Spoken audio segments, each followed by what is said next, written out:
Let's add block properties to all of the blocks that should carry on different properties inside themselves. For example, lots of these machines should drawing the front face or some parts of themselves differently if they are activated, or they should change the side based on the direction that I look when I put them down. Hello everyone, this is Ali Reza. Welcome to the Mentor Code Lab. Today we will talk about block properties. As you saw, I have tons of blocks that I put under machine folder, and already I added some modeling for them. The models right now are simple. They are just singletons that use the texture model orientable. Some of them are just blocks, or in these 4 cases, they are block bench models. Don't worry about these. We will come back to these later, and we will cover everything related to block bench models later. And who knows, maybe I will change some of these into block bench models later. But right now, these are the blocks that I want to change the look of it based on some properties. The very first one that I want to talk about is this redstone clock, because redstone clock is not rotatable. It doesn't matter where you look when you put it down. It is always omnidirectional. The only thing that is important for this is that if it's active or not. I can make the properties being added in single one of them each time. However, because I have more than one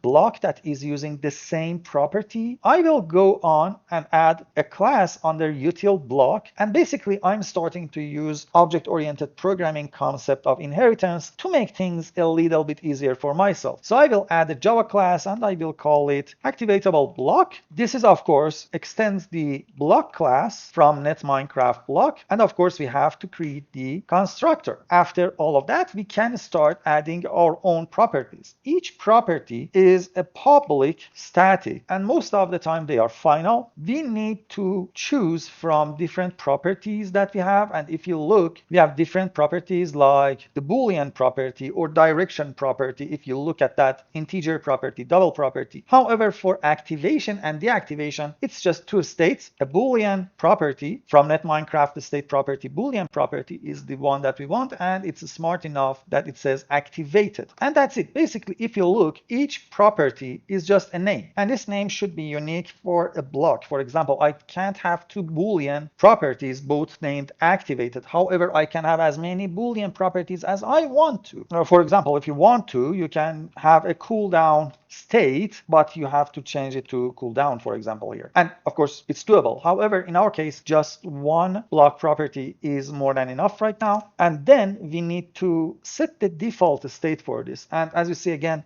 really fitten is a nice thing to have, but I will type it this time. So set default state, this.get default state. This will return the default state for this block. And then we say change one thing for us, and that is activated. We want to make sure that activated on this default state is switched to false. At some point, in some way, we have to turn this thing on. Right now, I will add a to-do, change the mechanics. This should never happen like this. I will use unuse method. We are saying if not word.isClient, all we are doing is saying word.setBlock state for the position with the current state. However, as you see, it says with activated, then it is getting activated and negating it. The other way, the easier way, is to use cycle. And cycle is basically doing exactly that. It will take whatever activated was and it will negate it. So far, so good. We have a block that we can right click on it and it will switch this activated state on it. Coming back to that redstone clock. Instead of block now, we can use activatable block. Basically, everything is the same. Remember, we didn't add properties here. We didn't add anything here. However, now we have to do things. First of all, we have to create the model. Right now, we have a model for the block. The block is a simple cube all. It doesn't take into consideration the situation for the activated state. By the way, I changed this name from block state model generator into generator. The easiest way to understand variance and how the models should change based on properties is to take a look at register cooker. Now, register cooker is used for things like fairness. Basically, fairness is extending abstract fairness block, and in abstract fairness block, you have this Boolean property called lit. Now, if we take a look at this using middle mouse click, we see that it adds 3 different identifiers, and then it adds those identifiers in such a way inside a create north default horizontal rotation state. It's really a little bit too much. If you want to look it like that, notice that here we are looking for the lit under properties. So I just copied this whole thing, came back into models and made a copy of it, but made things more readable. First of all, we are asking to have the generator, the block itself, the property that we want to work with, and then the model factory. We are saying that we get the model collector from the generator, and then we have 3 different identifiers. The first one is the texture when the machine or the block is off. Basically, when that Boolean property is false. Then we want to get the front side, because right now we are using orientable here, for example. We want to get the front side of this model factory. We go with texture map, get sub ID of the front, and we are adding an on at the end. This is a new identifier. Then we say that, okay, if the property is on or true, we want to change things. So we get the model factory, we get the block for it, we get the textures, and we say that, hey, add for the front side of the texture this front identifier. Basically, replace the front texture for us, and then add the on suffix to everything and write it to the model collector. So far, we just added identifiers, but this is the middle one and is not being assigned directly. The off and on is the things that we want to add to the final JSON when we build the thing. So we say generator block state collector dot accept. Then we say a variance block state supplier dot create for machine. Basically, we are making variants for the model now. And if you don't know what are variants, the easiest way to describe it is to look at the externals, netfabric Minecraft, assets, Minecraft, go into block states, find anvil.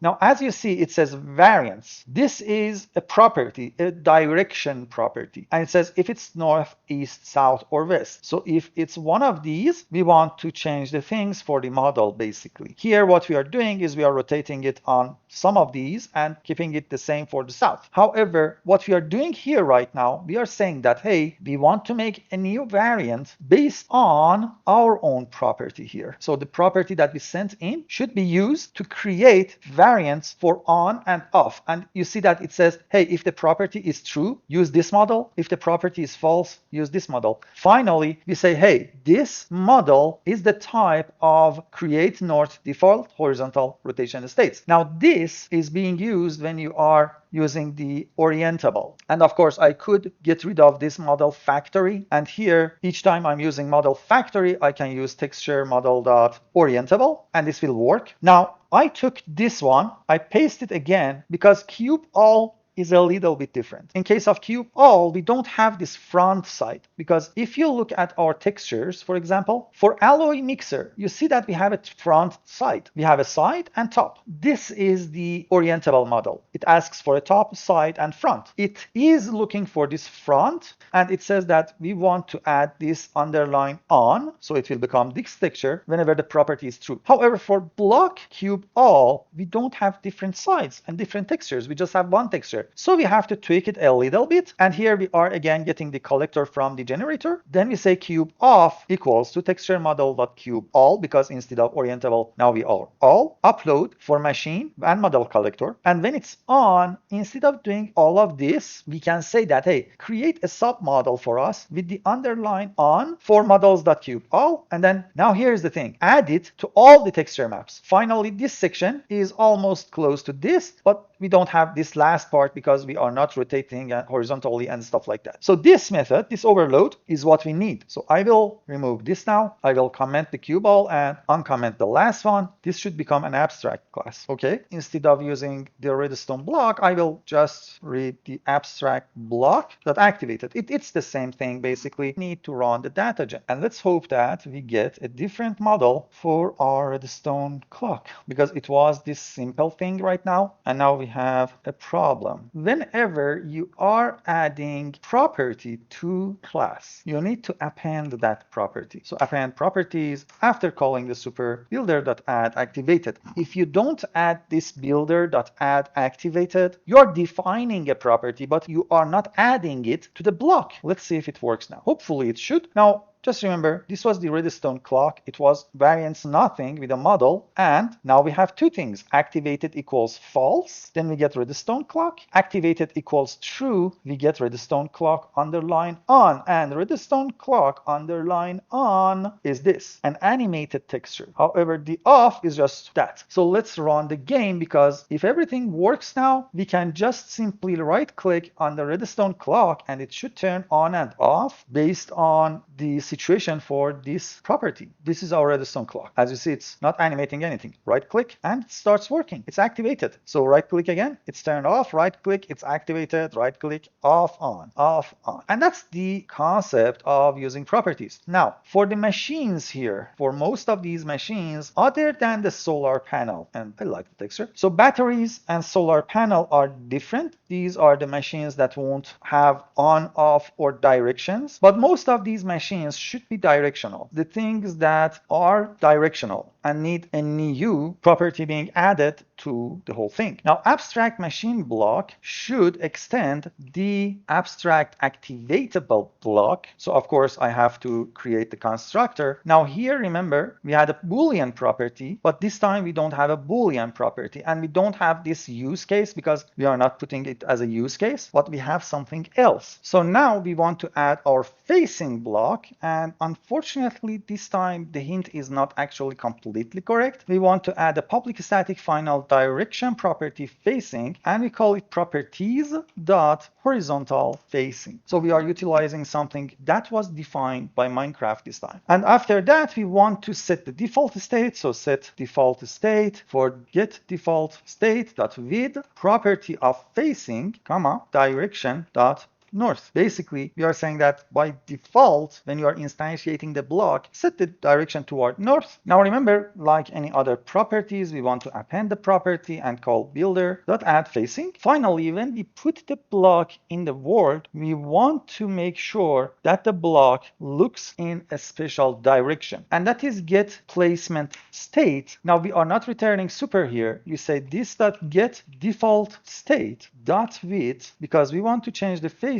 and here we say ctx dot get player facing, but because we are horizontal, we want to get horizontal player facing. Now if we leave it like this, it will behave like observers. Basically, it will look away from the player. If you want it to behave like furnace, so that it looks toward the player, we say get opposite, and that's it. And of course, if you want to, you can replace and override this if you want. However, I think it should be it. Now we have two more methods to cover, because when you have this facing, you have the ability to rotate and mirror the block, and we want to cover them. So we say rotate, and instead of super again, we say state.width. We call the facing, comma, rotation.rotate state.facing. That's exactly correct. So we basically get the facing and we rotate the block based on the facing. And finally, the mirror, instead of returning super, now we want to change things. And if you look, the hint says state.rotate mirror.get rotation based on the state.get facing, and that's completely correct. So that's what we want. Now, there are other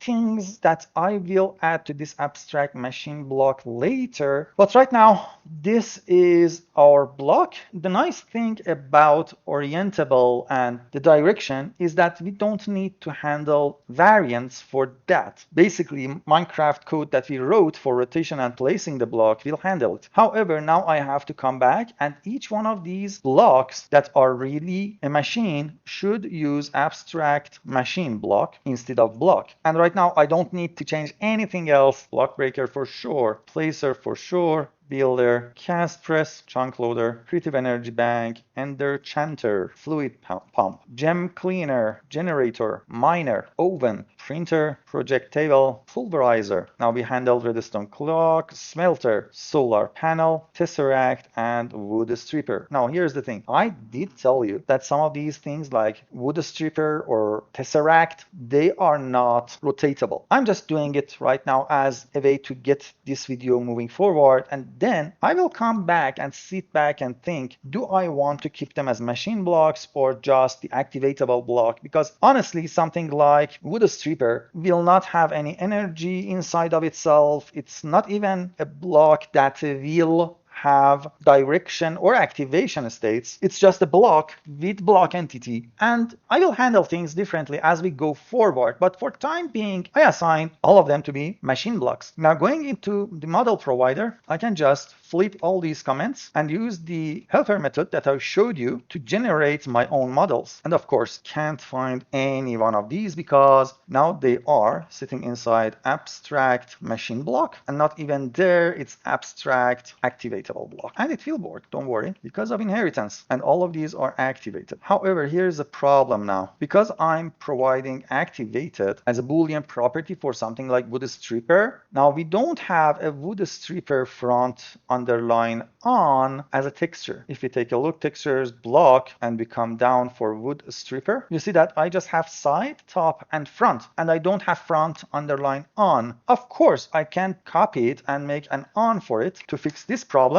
But later down the road, as I said, some of these are not really needing any one of the direction or the activation state, but I'm keeping it there because who knows, even the wood stripper, I may want to change the model, and I will change it so that when it's working, something should happen and it needs the activated state there. And of course, the model may have 3D orientation, so I'm keeping it as it is. Let's do the datagen, and now we can run the game. I will not show every one of these machines being placed in the world. However, if one of them works, then of course all of them will behave the same, because as you saw, they are all doing the same thing, basically using the same abstract class, and the abstract is handling everything. And that's the nice thing about this object-oriented approach. I just need to handle things inside one class, and everything that is inheriting from it will obey. I will use an oven, and then I will use this schema builder. I'm looking at north, west, south, and east, and as you see, they are working because, well, it doesn't matter, all sides are the same. However, for oven, now it's looking toward me, now it's looking toward me, looks toward me, and looks toward me. For this builder, the situation is the same. However, I want to show you this. If I turn on these machines, now they have animations. For example, this oven will have fire animation in it. The power generator has it, as you see. The smelter has it, and it changes the shape even. The alloy mixer, the gem cleaner, as you saw, the oven, and block breaker doesn't have a front, and as you see, it shows the checkerboard. That's okay. This is the same. Now, these don't have anything to show, but this one is there. This one is active and now it's working. Cast press again doesn't provide anything yet, and fluid pump doesn't provide anything else. So it's a good thing that you should have a test word, and now I can identify that, okay, my cast press, my fluid pump, and block presser and breaker needs texturing. And that's basically it. If you like these videos, please subscribe to the channel, hit the like button, and turn on that bell so that when I publish a new video, you will get informed. Have fun, everyone. Bye.